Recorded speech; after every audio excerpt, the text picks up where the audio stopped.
நம்ம தியேடைஸ்ல இப்ப என்ன காமிக்க போறீங்க? இப்போ பார்க்கறது பார்த்தீங்கன்னா பெட்ஷீட் ஐட்டம் பார்க்குறோங்கண்ணா. பெட்ஷீட் ஐட்டம் இதில் பார்த்தீங்கன்னா ஒரு பெட்ஷீட்டோட ரேட்டு பார்த்தீங்கன்னா 70 ரூபா வருங்க. வெறும் 70 ரூபா தானா? வெறும் 70 ரூபா ஒரு பெட்ஷீட்டுங்க. ஓகேண்ணா. இந்த சைஸ் நல்ல பெரிய சைஸ், ஒரு ஆள் நல்லா முழுசாக போத்துற அளவு வருங்க. இது நல்ல அகலமா வருது. நல்ல பெரிய சைஸ், அகலம் உயரம் வருங்கண்ணா. ஸ்டார்டிங் ரேட் பார்த்தீங்கன்னா 70 ரூபாங்க. 70 ரூபா. 70 ரூபாங்க. அதுக்கு அடுத்து பாருங்க இந்த ஐட்டம் ஒன்று வருங்க. சூப்பர். இதோட ரேட்டு பார்த்தீங்கன்னா 110 ரூபாங்க. 110 ரூபா தான். 110 ரூபா சூப்பராக இருக்கும். இதில் கலர் பார்த்தீங்கன்னா எல்லாத்துலேயுமே வந்து 15 கலர் வருங்கண்ணா. அதுக்கு அடுத்து பார்த்தீங்கன்னா இந்த ஐட்டம் ஒன்று வருங்க. இது வந்து 120 ரூபாங்க. 120 ரூபா. எல்லாமே கட்டாக வருங்க. கட்டுக்கு 20 பீஸ் 30 பீஸ் வந்துருங்க. கலருக்கு தகுந்த மாதிரி அப்படியே கட்டாக வந்துருங்க. இந்த மாதிரி எடுக்கிறப்ப 250 ரூபா வருங்க. இது பாருங்க 300 ரூபா வரும்.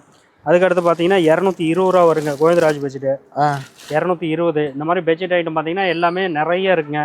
அப்புறம் பார்த்தீங்கன்னா டவல் ஐட்டம் இருக்குது. எல்லாமே நம்மகிட்ட வந்து ஹோல்சேல் மட்டும்தாங்க. டவல் இந்த சைஸ் பார்த்தீங்கன்னா இது ஒரு ரேட் பார்த்தீங்கன்னா 85 95ங்க. ஓகே. இது சின்ன சைஸ்லேருந்து இருக்குது. ஸ்டார்டிங் பார்த்தீங்கன்னா 15 ரூபாயிலேருந்து டவல் வச்சுருக்குங்க. இந்த மாதிரி A to Z எல்லா ஐட்டமும் நம்மகிட்ட கிடைக்கும். ஒன்லி ஹோல்சேல் மட்டுங்க. ஓகேண்ணா. முடிஞ்ச அளவு நேரில் வாங்க, வர முடியாதுங்க ஃபோன் ஆர்டர் பண்ணிக்கலாம். காலையில் 8 மணிலேருந்து நைட்டு 9 மணி வரையும் பண்ணிக்கலாங்க. ஓகே, தேங்க்யூண்ணா.